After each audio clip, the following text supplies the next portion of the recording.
Assalamualaikum warahmatullahi wabarakatuh dan salam sejahtera kepada Dr. Azharuddin dan juga kawan-kawan saya. Saya Nur Anifa binti Ma'ali yang bernama metrik 172087391 akan membentangkan soalan nombor 1 iaitu bincangkan teori-teori kedatangan Islam di India. Untuk pembentangan saya akan bermula daripada pengenalan, isi dan juga penutup. Bagi pengenalan, saya akan membincangkan kedudukan India dari segi geografi, sejarah tamadun awal India, apakah itu teori dan juga proses Islamisasi di India. Untuk isi, saya akan bincangkan mengenai 4 teori, iaitu teori imigrasi, teori perlindungan politik, teori liberalisasi sosial dan juga teori peperangan. Manakala untuk penutup, saya akan membuat rumusan daripada pembentangan saya pada hari ini. Untuk soalan saya, apa yang saya faham mengenai soalan saya adalah kata kuncinya adalah teori Islamisasi di India. Pendahuluan, saya akan bincang terlebih dahulu mengenai kedudukan India dari segi geografi. Untuk pengetahuan semua, India ni terletak di antara Lautan Hindi dan juga Pergunungan Himalaya, yang mana India ni sangat luas kawasannya. India pula terbahagi kepada 2 bahagian yang besar, iaitu utara dan selatan India, yang mana di tengah-tengah antara utara dan selatan India terdapatnya Pergunungan Vindhya. India Utara dia merangkumi di kawasan Himalaya, manakala India Selatan pula dia merangkumi dari Sungai Tapti di Pergunungan Vindhya hinggalah Cape Comorin. Okey, terdapat beberapa kajian yang menunjukkan bahawa Islam itu telah mula bertapak di India. Contohnya, kita boleh lihat pengaruh kebudayaan yang dianuti oleh kaum India, iaitu kaum Islam pada masa sekarang, seni bina yang bercorakkan Islam dan juga penempatan pedagang Arab di India. So, apa itu teori? Teori itu adalah pandangan atau pendapat yang diberikan dan tidak mempunyai bukti yang kukuh. Teori ini banyak digunakan untuk menerangkan tentang peristiwa-peristiwa yang telah berlaku. So, salah satunya yang kita bincang pada hari ini adalah teori Islamisasi di India, yang mana teori Islamisasi ini akan menghubungkaitkan sejarah Islam di India sehinggalah terjadinya satu proses Islamisasi di India. Agama Islam di India kita boleh lihat melalui 2 jalan, iaitu jalan lautan dan juga jalan daratan. Islam dia mula bertapak di India pada abad ke-7 Masihi, yang mana pada masa tu Raja Hindu yang pertama yang memeluk Islam iaitu Raja Cakrawati Farmas, iaitu Raja Malabar di pantai selatan India. Beliau telah memeluk Islam pada tahun 711 Masihi, di mana peristiwa pengislaman beliau telah dicatatkan dalam sebuah manuskrip lama di London. Oleh itu, secara umumnya teori Islamisasi ini terdiri daripada 4 teori, iaitu teori perlindungan politik, imigrasi, liberalisasi sosial dan juga teori peperangan. Yang pertama, saya akan menjelaskan mengenai teori imigrasi. Teori ini membuktikan dengan jelas bahawa teori ini menyebabkan perkembangan Islam di India, yang mana teori ini telah menjelaskan mengenai kedatangan awal Islam, dan teori ini juga turut digunakan pada abad ke-18 oleh sarjana barat dalam menerangkan mengenai kewujudan komuniti Islam di India. Teori ini telah menjelaskan mengenai kemasukan orang Islam dari luar benua kecil India secara besar-besaran dan juga memainkan peranan penting dalam meneliti perkembangan Islam di bahagian barat dan bahagian timur laut India.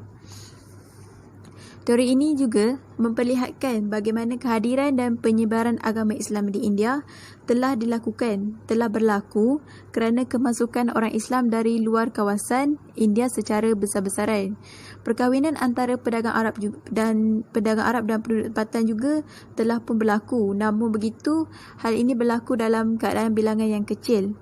Dan juga terdapat beberapa pendapat yang mengaitkan Bengal dan kawasan timur India dengan teori ini. Contohnya Jagadish Narayan Sarkar telah memberi telah menyokong pandangan ini dalam melihat proses Islamisasi di Bengal. Hal ini kerana wujudnya kemasukan orang Islam, terutamanya orang Turki ke India pada abad ke-10, ke-11 dan ke-12. Kemasukan mereka adalah kerana kedudukan India yang hampir dengan wilayah Asia Tengah, yang mana wilayah Asia Tengah itu telah menjadi pusat tumpuan mereka untuk memudahkan mereka untuk menyebarkan Islam. Selain itu, kewujudan jaringan perdagangan telah menyebabkan ramai pedagang Arab telah datang dan membuka pertempatan di wilayah Sind. Mereka juga terlibat dalam pembukaan industri di Sind, yang mana seperti yang kita tahu adalah Sind merupakan pusat industri barangan kulit yang terpenting, yang mana kasut kulit buatan Sind adalah merupakan hasil yang sangat eksklusif.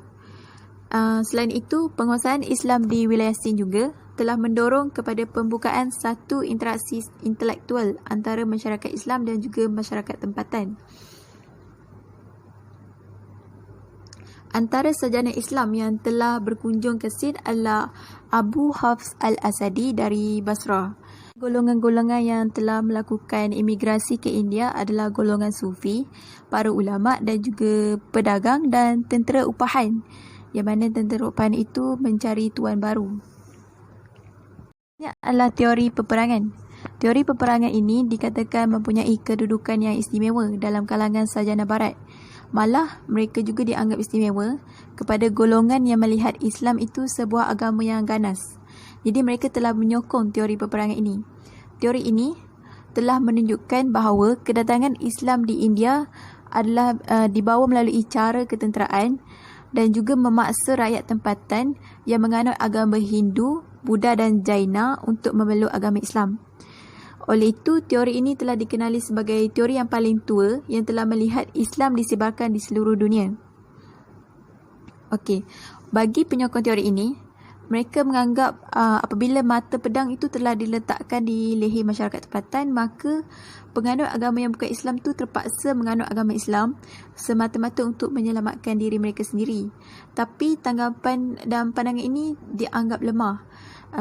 Antara yang menolak pandangan ini adalah Peter Hardy dalam penulisannya yang bertajuk The Muslim of British India, yang mana kalangan sarjana yang menyokong pandangan ini tidak mempunyai bukti-bukti yang kukuh bahawa penduduk tempatan pada zaman itu memeluk Islam secara paksaan ataupun secara sukarela.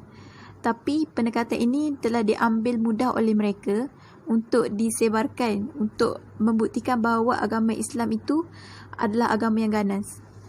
Selain itu, Richard M. Anton juga dalam bukunya adalah The Rise of Islam and the Bengal Frontier 1204 until 1760,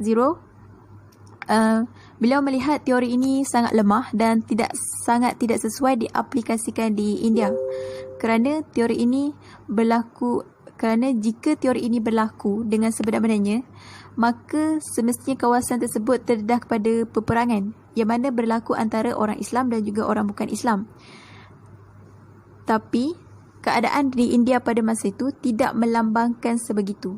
Jadi beliau menganggap bahawa teori ini adalah teori yang tidak patut diaplikasikan di India. Selain itu, wilayah Punjab dan Bengal pada ketika itu adalah merupakan kawasan yang paling lemah dari segi penggunaan senjata dan juga dari segi peperangan.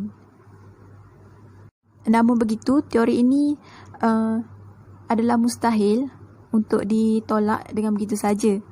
Kerana beberapa sarjana telah melihat semasa pemerintahan Aurangzeb, Haidar Ali dan Tipu Sultan, mereka telah menggunakan beberapa usaha untuk memaksa rakyat untuk memeluk Islam.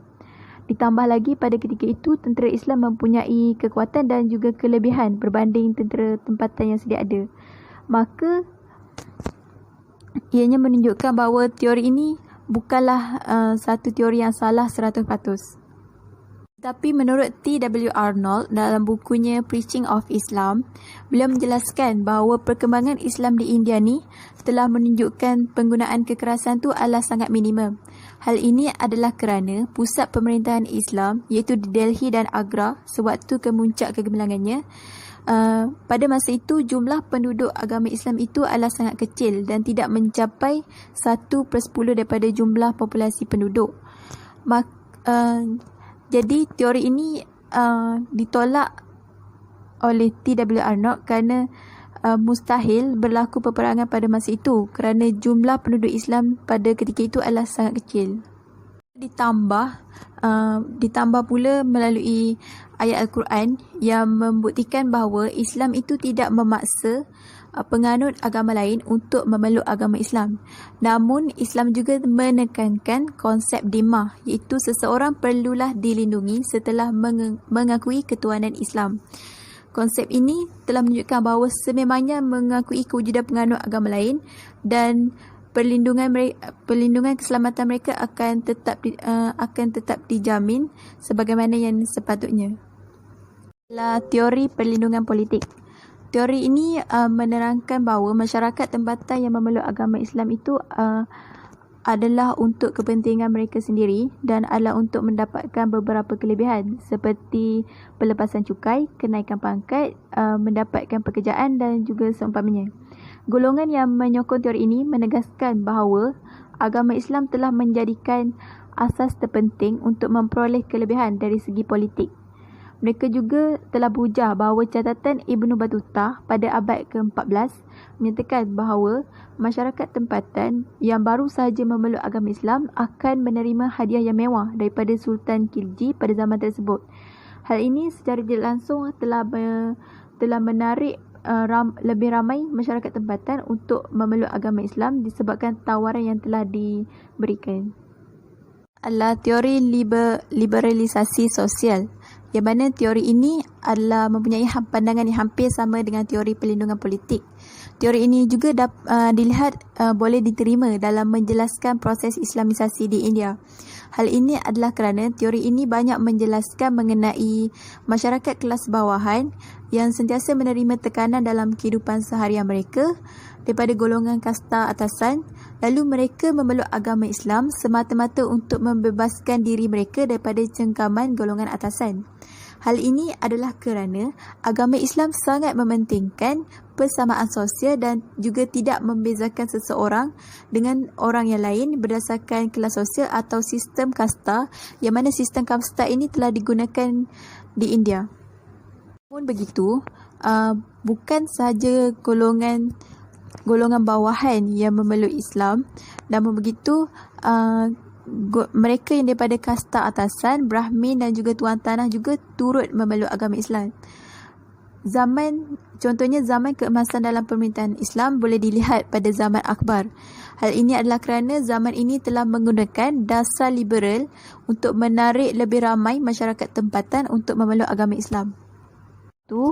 Peranan golongan sufi juga memainkan peranan penting dalam penyebaran Islam ke luar bandar, sehingga Islam telah tersebar luas kepada masyarakat golongan bawahan dan juga golongan petani. Hal ini dibuktikan golongan sufi ini mampu berinteraksi dengan baik dengan orang bawahan, sebagaimana yang berlaku di bahagian barat dan timur laut India.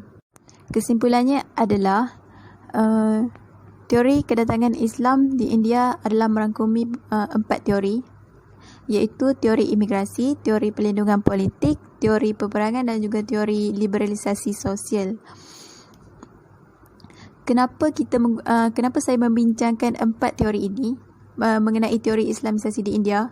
Hal ini adalah kerana isu Islamisasi adalah bersifat sangat kompleks, yang mana tidak ada teori yang sepenuhnya dapat menjelaskan bagaimana proses Islamisasi itu berlaku di India.